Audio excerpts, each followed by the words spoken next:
In this video we want to talk about the changing business environment and employee relations. The concept of employee relations relies on a system which comprises of stakeholders. So when we talk about employee relations, we're really talking about various stakeholders, and there are many stakeholders within organizations. But to be more specific in our context, we're looking at employees and employers. But within organizations, of course, there are stakeholders such as suppliers of raw materials and the community in which the business is situated. The banks may be stakeholders, may have an interest in the business.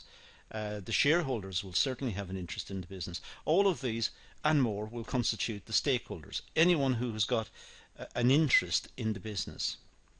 But clearly the employees have, and in this context we're going to focus in on looking at the employees, the employers and the government, because all of those three are major stakeholders in the business. They've all got a big interest in the business.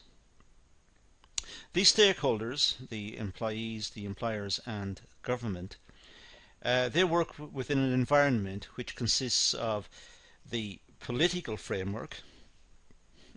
The political framework is what covers the country and what gives us laws and regulates the way we live.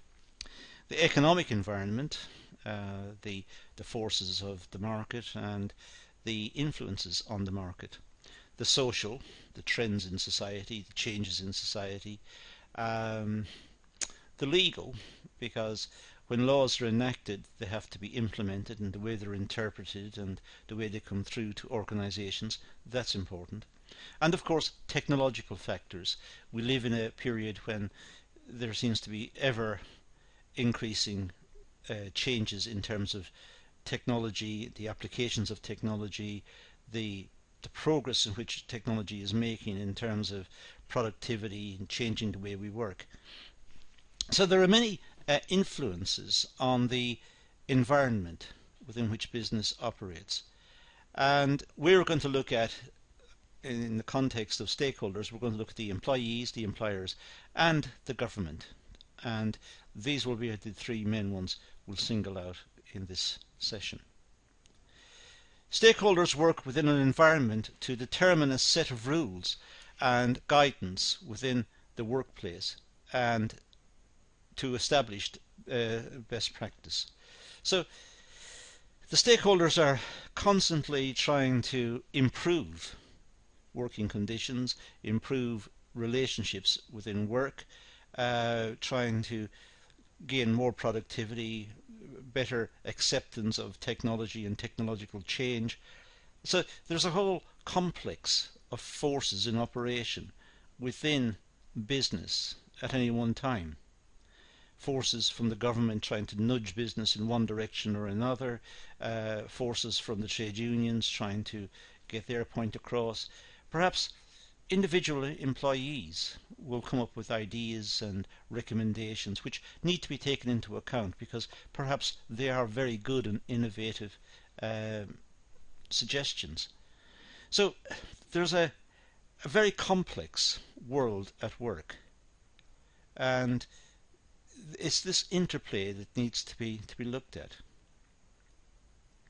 Employee relations can be seen as a subset of the wider society in which exercises control and constraints within the norms of that society. So employee relations really can be seen as a subset of the norms and culture of the society. What's acceptable in society, the chances are these will be adopted within business. So what are the views of the wider society as enacted in law, perhaps? Their views regarding diversity, regarding discrimination, regarding the treatment of women, regarding working hours or working conditions. What's acceptable within the wider society? Because it's the wider society, that cultural influence, which will determine the more micro influences within the business. So if the society has rules which restrict freedom of certain types of people, the chances are the same types of rules would apply within business. So we can see employee relations as it's a subset, it's a subsystem, as we say here, of the wider society. That doesn't make it right, but it just simply says that if that's what is accepted within the wider society, the chances are it will be accepted within business, within that society. And perhaps that raises a lot of big issues, even in the context of globalization.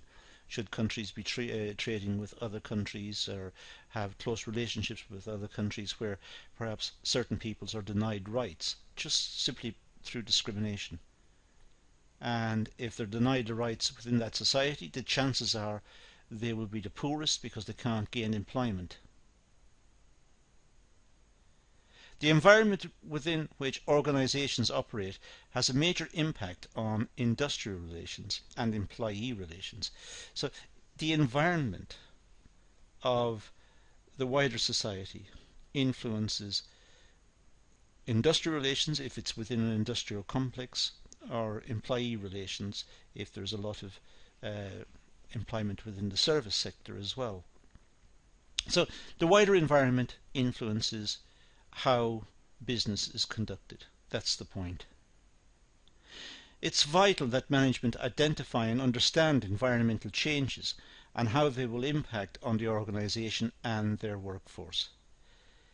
So having said all of that, it is important for management to understand the relationship between the business and the wider environment, and understand that the wider environment may change for all sorts of reasons. And as the wider environment changes, so also will the business environment within the business. That environment will change as well. Now it may change for the better or for the worse. It depends. Some societies have moved towards a very Western type of democracy and a very Western type of working relationships, and then later on have changed back to more traditional thinking, and industrial relations and employee relations within that society have had to flex accordingly, have to bend accordingly. So let's look at the economic factors. Well, the overall country economic conditions plays a major role. Organisations are directly affected by changing economic conditions. And the economic conditions of the country will be in part a reflection on the resources of the country, including the skill sets of its population, its work ethic, the way it's structured. It'll look at the rates of technical innovation, its track record in exporting, its stability in the currency. It'll affect many aspects of the economic climate, and whatever happens within the wider society, as I said, will have an impact on the business. So if the society is experiencing very high and sustained levels of inflation, that will clearly affect the business. It'll affect the trading relationships, it'll affect the efficiency of the business, because it's got to keep up with the changing currency. It's trying to value its assets and value its sales and operate with a measuring rod, its currency, which is changing all the time. The measuring rod is varying in length, if you like, to use the analogy, and therefore it's difficult for the business to cope with times of rapid inflation. It could be very poor economic performance overseas and the exchange rate is moving in the wrong direction for the company, or it could be the government is facing problems and cutting back on training programs so that the employees will not have the same skill sets that they had before or that were anticipated by management, and this may affect productivity within the business. The wider economic climate has an impact in so many ways. It is so important. High inflation, as I said, has an impact on employee relations. This calls for trade unions to take action against the employee wages and their financial conditions.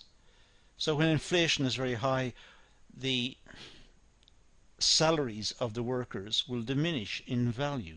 They can buy less because of high inflation. That will provoke reaction. The trade unions, if unions are involved, will want compensation from the employers. And this will mean that there may be strikes and industrial action. So the economic condition in this case has directly brought about bad employee relations. The level of unemployment impacts on employee relations. Employees and trade unions are concerned with job security. And when people are concerned with job security, they're not so focused perhaps on the day-to-day work. They are more worried about what could happen to them and their families. They will be deprived of an income. So high levels of unemployment may be an issue.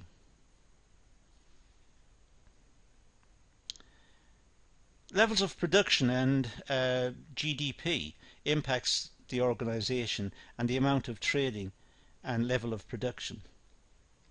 If the economy is booming and there's a high level of gross domestic product, GDP, and GDP is increasing, then people within business will feel optimistic. They will take on more workers, they will expand production because they will see more sales. More sales because the general public have more disposable income. They can spend more, buy more of the product, so the companies will feel more positive and more optimistic. So if the economies are doing well, then businesses will want to expand, take on more workers, and but of course by taking on more workers there will be even more income, disposable income in the economy. And that's the basis of what's known as Keynesian economics, and what I've just described there is sometimes described as the multiplier effect. The levels of production and trading will impact on the need to recruit workers. If the needs of an organisation are not met, this will result in redundancies and staff reduction. So the levels of production and trading will impact on the need to recruit. If a company is expanding because it's experiencing high demand for its product, because there's a lot of disposable income in the society, the country is doing well, there's a lot of people working, a lot of income, the company is experiencing good sales, it'll want to take on more workers. If the economy is slowing down and there is less income available to make purchases, then the company will sell less and will therefore look towards making redundancies and making staff reductions. There's the political and legal framework. Political stability is important in order to create a stable industrial relations environment. If the country is going through very turbulent political upheaval, then business may feel threatened, and they may feel that they want to cut back, scale back, and wait for the political storm to blow over, wait for stability to return. But in that period they'll make workers redundant, they'll cut right back.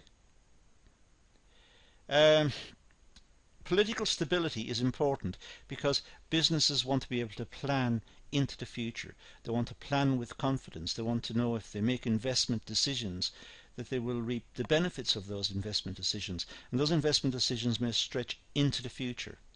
So for example, if a country was about to face some elections and some politicians, let's say from the very left-wing parties, were to come into power and say, if elected, they will increase business tax. They will increase tax on rich people considerably, which is a normal claim by politicians from the left wing in society. If that is the case, then the businesses may think, well, they're not going to invest. But if they don't invest, then of course workers will not get jobs. And the economy will slow down because all businesses will be cutting back. If, on the other hand, politicians from the right in the political spectrum are about to be elected and form the government, then businesses may think, well, these people will cut taxes, will cut business taxes and personal taxes, and will try to promote business, so the climate for business will improve and they will want to expand and take on workers. So clearly the political environment influences businesses. Government policies identify the stability of a country. Trade unions ensure that employees are treated fairly and in accordance to policies and procedures. And of course, employee relations must look at all of this and make recommendations to management as to what the course, in a sense, the proper course of action should be. Proper in the sense of what's likely to happen. So employee relations is dealing with the employees and looking at company policy, but looking at it in the context of the economic, the political and the legal frameworks. There are others, but just looking at it in those contexts for the moment. The impact of legislation on employment, health and safety, global warming have an influence on employment relations and employee rights. So companies sometimes are forced into taking on responsibility for pollution, for example. They may be polluting the atmosphere. Now that pollution is internalized. The business must deal with it, deal with the pollution, must stop polluting the environment because there are health and safety issues, it's causing global warming and so on. But that may mean that employee relations will have to be reconsidered. For example, some employees may be moved from one type of working situation to another. There may be a restructuring of the business which will involve employees, and that needs to be negotiated and explained. And there will be a role for the HRM department in dealing with employee relations to bring about those changes that are required by legislation or by the government that wants the environment tidied up and wants companies to stop polluting. So there could be a restructuring of the business which will have implications for employee rights and employee engagement within the business. Sometimes, I say employee rights, sometimes it may be significant changes to contracts that are required because people were employed on one set of contracts and perhaps those functions are no longer required because those functions were contributing towards the pollution or towards the externalities, the external effects of the business on the wider community or on the country. So the employee contracts would have to be looked at as well. So it's complex. The impact of future legislation and changes in policy will directly influence employee relations. The company should really keep an eye on what the government is proposing, what the government is thinking, and try to anticipate what's likely to happen if such proposals were enacted. How would it affect the business?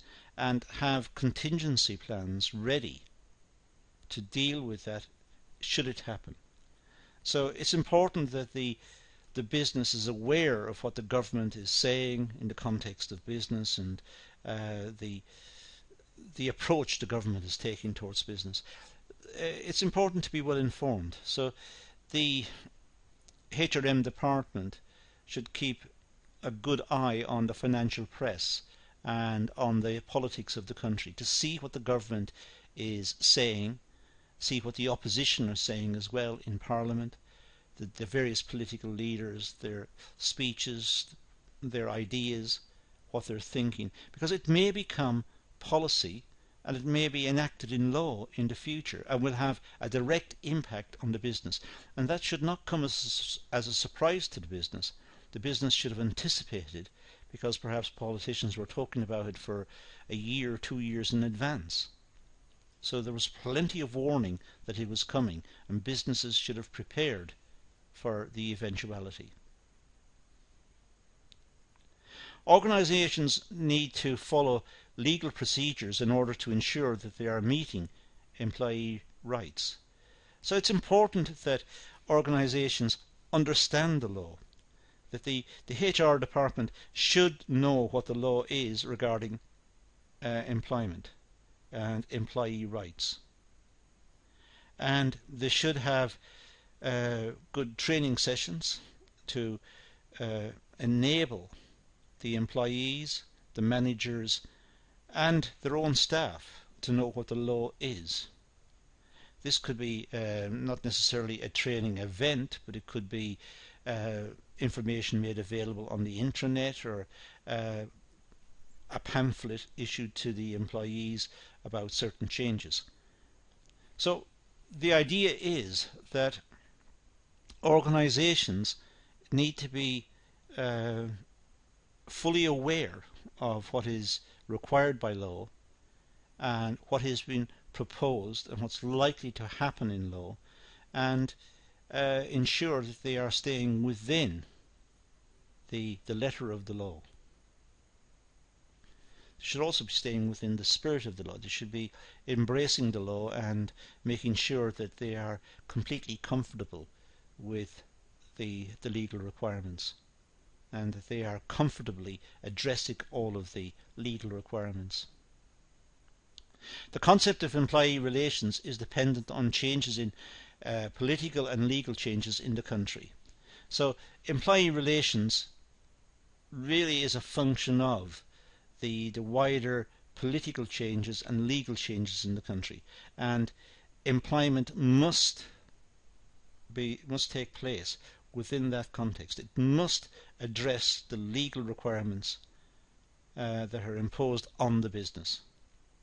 If not, it's open to prosecution. There are social factors. These social factors are embedded into a country and are followed by the community. Social factors can include the culture, the morals, the ethics, the lifestyle of the country. And whatever that environment, that social environment is, that will have an impact on the environment within the business. The dress culture, the religious ideas, the political ideas, the way people live. Whatever the way they live in the wider society, the chances are the business is a microcosm. The business can be seen as a part of that wider society, and the workers or the employees who come in from the wider society will take in with them the culture, the ethics, the lifestyle, and will work in that fashion within the business. So the businesses do not have a separate, generally speaking, cultural framework. The dress code of the wider society will be the dress code of the business, and what's accepted within the wider society will be accepted within business. Social factors impact the way an organisation operates. This is according to the work culture, the norms and the expectations. So whatever the social factors that are in play within the wider society as to what's acceptable and what's not acceptable, these will affect the business. So working hours, having break times during the day, holiday entitlement, pay, training, the type of work that's being performed, the type of products that are being made or proposed. So there are a lot of influences on the business from the wider social environment. Social factors determine the way employee relations are devised. The rules and procedures are determined in accordance to social factors. People are not asked to live differently within the workplace than they are within the wider society. The workplace has certain requirements of the employees in terms of their productivity and the way they work and enable production to take place or enable services to be delivered. But it does not put them in conflict with the wider society. It should not put them in conflict with their beliefs and their norms and the ways of dealing with each other. There are important issues in terms of globalization and dealing with companies in other countries. And sometimes businesses in one country have to have specialist personnel who will deal with their counterparts in other countries because of the influence of different cultural variables on the organization. It could also be the case that different societies have different requirements of the people, and those people will have different requirements therefore of the business. So the way in which businesses grow and develop within certain countries will be different to others. And it may make it difficult to have trading relationships with those societies. But that's the challenge of industrialization, and that's the subject of separate videos. Population, demographics and lifestyle changes means that employee relations have to change policies and procedures as people's lifestyles change. Well, people's lifestyles do change over time. It's influenced by music, by fashion, by cultural institutions, by education, by the media, by television, by radio, by films, by travel. People go to other countries and see the way other people live. So there are all sorts of variables that operate on cultures and lead to changing lifestyles. Also demographics, the age structure of the population. Is it a young population or is it an aging population? It'll have different impacts on the type of product and the way employee relations is conducted. Levels of education impact on employee relations. For example, countries such as China and India have massive labour forces and manual workers. Employment contracts and employees' needs will differ. So there is a requirement about education, that education should be, we consider it to be quite liberal and take in all sorts of views and look critically at arguments and points and try to reason logically and gain a greater understanding of different cultures, ways of life, ideas, philosophies and so on. But also education enables people to get gainful employment and to work productively. In some societies there is a large population and it's difficult for the government to supply good training programs and broader education because of the expense and the logistics in doing it. And countries such as China and India have made valiant attempts, have made enormous efforts at trying to develop their educational system and are further developing it all the time to try and meet the requirements of a globalized working environment. But education is one that is one of the variables that will change employee relations significantly. The workforce will know what is acceptable and unacceptable in different countries and in different parts of the country. They will see other sectors introducing new policies and different ways of working, and there will be pressure on employers to conform. So the spread of education is really the spread of ideas. Organisation cultures and people's attitudes to work will create the need for employee relations to meet different needs. So organisation cultures change. They change as the society changes, they change as the product changes, they change as the way in which business is conducted, whether it's globalized or whether it runs on a more domestic level. But organisation culture does emerge and does change over time. So do people's attitudes. We have more exposure to news, global news. We know when there's conflict in the world. We know when there are new ideas. We know when there are new scientific discoveries and innovations and new companies coming into existence. So there is more information floating around now compared to in the past. And this leads to an ever-changing employee relations environment where employees know what's happening elsewhere. They try to agitate to get the same benefits for themselves. So employers are constantly looking out for new cost-saving techniques and new ways of gaining higher productivity, and employees are constantly looking out for better practice and more job security, higher salaries, more job enrichment. It's also technological. Advancements in technology and machinery may be more efficient than human labour. This may impact on employment prospects. Well, we've always worked with technology since the time we lived in caves and hunted for animals. We've used weapons. Cavemen did not go out and wrestle animals with their bare hands, generally speaking. They used a club or they used some piece of rock. So we've always used tools. It seems we go way back into almost prehistory.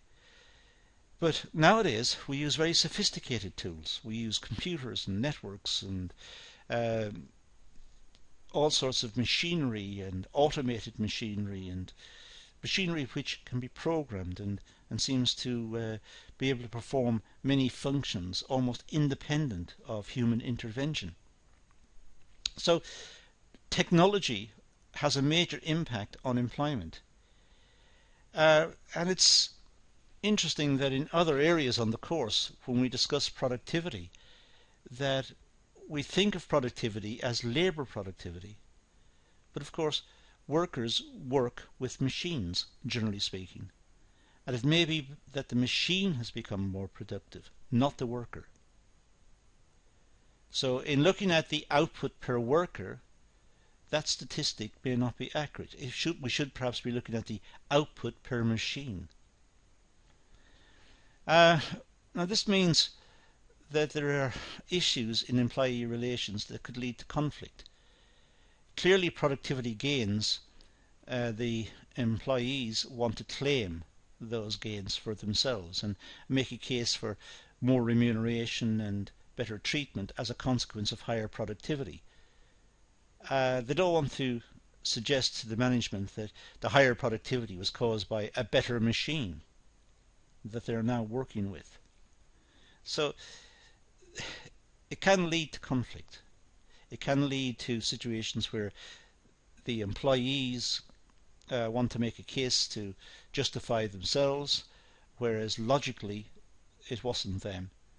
They're doing perhaps the same functions, perhaps even doing less functions, because the machine is now even cleverer. The machine is better designed and has less requirements from humans.